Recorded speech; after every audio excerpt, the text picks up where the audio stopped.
바울은 더 여러 날 머물다가 형제들과 작별하고 배 타고 수리아로 떠나갈새 브리스길라와 아굴라도 함께 하더라. 바울이 일찍이 서원이 있었으므로 겐그레아에서 머리를 깎았더라. 에베소에 와서 그들을 거기 머물게 하고 자기는 회당에 들어가서 유대인들과 변론하니 여러 사람이 더 오래 있기를 청하되 허락하지 아니하고 작별하여 이르되, 만일 하나님의 뜻이면 너희에게 돌아오리라 하고 배를 타고 에베소를 떠나 가이사라에 상륙하여 올라가 교회의 안부를 물은 후에 안디옥으로 내려가서 얼마 있다가 떠나 갈라디아와 부르기아 땅을 차례로 다니며 모든 제자를 굳건하게 하니라. 알렉산드리아에서 난 아볼로라 하는 유대인이 에베소에 이르니 이 사람은 언변이 좋고 성경에 능통한 자라. 그가 일찍이 주의 도를 배워 열심으로 예수에 관한 것을 자세히 말하며 가르치나 요한의 세례만 알따름이라. 그가 회당에서 담대히 말하기 시작하거늘 브리스길라와 아굴라가 듣고 데려다가 하나님의 도를 더 정확하게 풀어 이르더라. 아볼로가 아가야로 건너가고자 하므로 형제들이 그를 격려하며 제자들에게 편지를 써 영접하라 하였더니 그가 감에 은혜로 말미암아 믿은 자들에게 많은 유익을 주니 이는 성경으로서 예수는 그리스도라고 증언하여 공중 앞에서 힘있게 유대인의 말을 이기미러라. 바울은 고린도 교회를 떠나 에베소에 있는 회당을 방문합니다.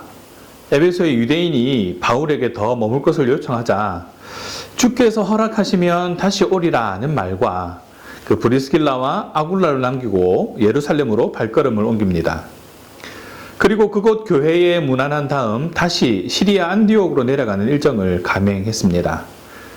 에베소에 남은 브리스길라와 아굴라가 사역하는 동안 알렉산드리아 출신 아볼로가 방문하게 됩니다. 그는 이곳에서 복음을 정확하게 듣게 됩니다. 그리고 고린도로 가서 성경을 통해 예수님의 메시아됨을 증언하고 유대인의 공격을 완전히 반박한다는 이야기가 오늘 본문의 내용입니다. 오늘 본문은 바울과 아볼로 두 유대인이 복음을 위해 어떻게 헌신하는지를 보여줍니다. 이 모습을 통해 우리가 우리의 모습을 돌아보고 또 헌신의 결단이 이어지는 그런 시간 되시길 바랍니다. 먼저 바울의 모습입니다.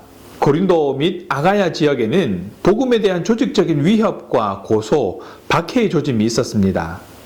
그럼에도 바울은 여러 날을 제자들 곁에 머물렀습니다. 그는 자신의 학설과 철학을 가지고 방랑하는 그런 소피스트가 아니라 오히려 어린 고린도 교회의 아버지로 그들을 돌보았습니다.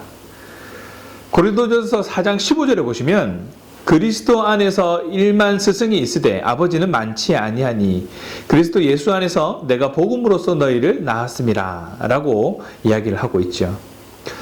아마도 이때 바울은 어린 기독교 교회에 시시각각 다가오는 위험을 감지했을 것입니다. 그는 물러나지 않았고 오히려 서원을 합니다. 이것은 바울이 자신을 복음과 교회를 위해 완전히 바친 것을 의미하는 것이죠. 그리스도의 사도로서 교회에 대한 사랑과 헌신을 유대인의 나시린 서원과 같은 형식으로 표현한 것입니다. 바울은 사실 한자리에 오래도록 머물면서 사역하지 않았습니다. 그게 방랑벽이 있거나 진득하지 못한 성격 탓이다라고 볼 수는 없습니다. 다만 그 바울이 가지고 있었던 이방 선교에 대한 확실한 사명이 있었기 때문에 교회가 어느 정도 정착한 단계에 들어서게 되면 과감하게 사역지를 떠나서 다른 교회를 개척할 준비를 했던 것이죠. 바울이 이 1년 6개월의 고린도 생활을 정리하고 떠났을 때에 이번에는 브리스길라와 아굴라가 동행했습니다. 수리아로 가는 도중 고린도 동쪽 항구인 겐그리아에 도착해서 바울은 서원의 표시로 머리를 깎았습니다. 서원 기간이 끝났기에 나시린 규정에 따라 머리를 깎은 것으로 보입니다. 많은 사람들의 삶의 방식은 어느 정도 궤도에 진입하면 같은 방식이나 같은 패턴으로 일하려고 하는 그런 성향을 가지고 있습니다. 그래서 이 새로운 환경을 탐색해서 최상의 결과를 내려는 목적이 없으면 무사한 일과 매너리즘에 빠지기 쉽지요. 그러나 바울은 다시 달리기를 강행합니다. 항상 새로운 꿈을 꾸고 새로운 사람들에게 복음을 전했습니다. 그만하면 되었다 싶을 때에도 바울은 멈추지 않고 새롭게 마음을 다졌습니다. 갱그리아에서 머리를 깎음으로써 바울은 다른 마음가짐으로 사역에 임할 것을 다짐한 것이죠. 고린도에서의 성공에 심취하지 않았습니다. 이제 바울은 백지 상태에서 새롭게 시작합니다. 1년 반 동안이나 공들였던 고린도 교회를 떠나서 바울은 다시 달리기 시작한 것이죠. 하나님은 다시 시작하는 사역자들과 함께 하실 것입니다. 2년이라는 시간 동안 코로나로 인해서 우리의 신앙의 모습들이 많이 변하고 있다는 것을 발견하게 됩니다. 온라인 영상 예배를 드리면서 한결 편한 모습으로 예배를 드리는 것이 익숙해지거나 아니면 꼭 그 시간이 아니어도 언제든지 영상을 보며 예배 드릴 수 있게 되면서 시간을 절제하는 모습도 많이 약해져 있기도 합니다. 하지만 우리가 잊지 말아야 할 것은 하나님 앞에서의 내 모습입니다. 신실한 모습이어야 합니다. 성실한 모습이어야 합니다. 최고의 것으로 하나님께 드려야만 합니다. 하나님을 예배하는 것이기 때문에 그렇습니다. 우리 삶의 모습 또한 그러합니다. 하나님께서 주장하시는 삶을 살아가는 모습은 항상 최선이어야 합니다. 물론 실수하고 실패할 수도 있습니다. 그렇다고 해서 실수한 채로 실패한 채로 머물러 있어서는 안 되는 것이지요. 다시 달려야 할 때입니다. 머물러 있는 모습이 아니라 늘 발전하는 모습이어야 합니다. 익숙함은 우리에게 편안함을 주지만 안주하면 결국 도태하게 만듭니다. 우리에게 주신 사명을 기억하며 늘 성장하는 저와 여러분 되시기를 주님의 이름으로 축원합니다. 이제 두 번째 사람 아볼로의 모습을 보겠습니다. 아볼로는 바울이 인정한 당대 최고의 석학이었습니다. 그런데 브리스길라와 아굴라의 말을 들을 줄 알았습니다. 그래서 하나님의 도에 대해서 더 정확한 것을 듣게 되고 복음의 사람이 됩니다. 아볼로가 아가야에 가려고 한 이유에 대한 기록은 없지만 에베소 형제들이 그를 격려하여서 고린도 교회에 그리스도인들로 하여금 그를 영접하도록 추천서를 써준 것이나 그들에게 가서 예수님의 메시아됨을 변증한 것을 볼 때에 그의 아가야 여행은 복음 전도가 목적이었을 가능성이 아주 많습니다. 에베소에서의 사역을 이어가던 브리스길라와 아굴라에게 아볼로는 귀한 동력자였습니다. 언변도 좋고 성경에 능통한 사람이었습니다. 일찍 주의 도를 배워서 메시아에 대해서도 잘 알고 있었습니다. 심지어 회당에서 사람들에게 성경을 가르치기까지 했습니다. 그러나 아볼로에게 부족한 것이 하나 있었는데 바로 요한의 세례만 알았다는 것입니다. 이는 요한이 전하던 복음, 즉 장차 메시아가 오실 것이니 그가 오실 길을 예비하라 라는 그런 메시지밖에 알지 못했다는 뜻입니다. 하나님께서 브리스길라와 아굴라 부부를 아볼로와 만나게 하셔서 그들을 통해 예수 그리스도의 복음을 듣게 하셨습니다.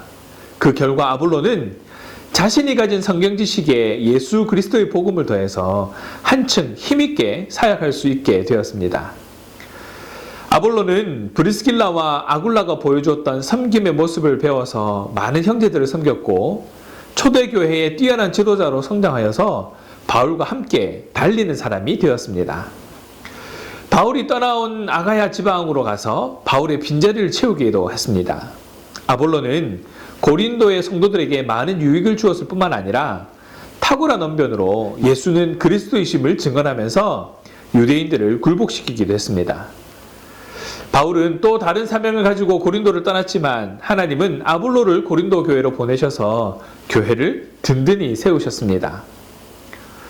기득권을 내려놓는 것은 쉬운 일은 아닙니다. 하지만 하나님의 사람은 더 큰 하나님 나라의 비전을 위해서 기꺼이 버릴 줄도 알고 내려놓을 줄도 알아야 합니다. 그러면 하나님은 그 사람을 더 좋은 길로 인도하실 것입니다. 하나님은 당신의 일을 이루시기 위해서 멈추지 않으실 것입니다. 하나님의 교회 역시 하나님과 동행하면서 멈추지 않습니다.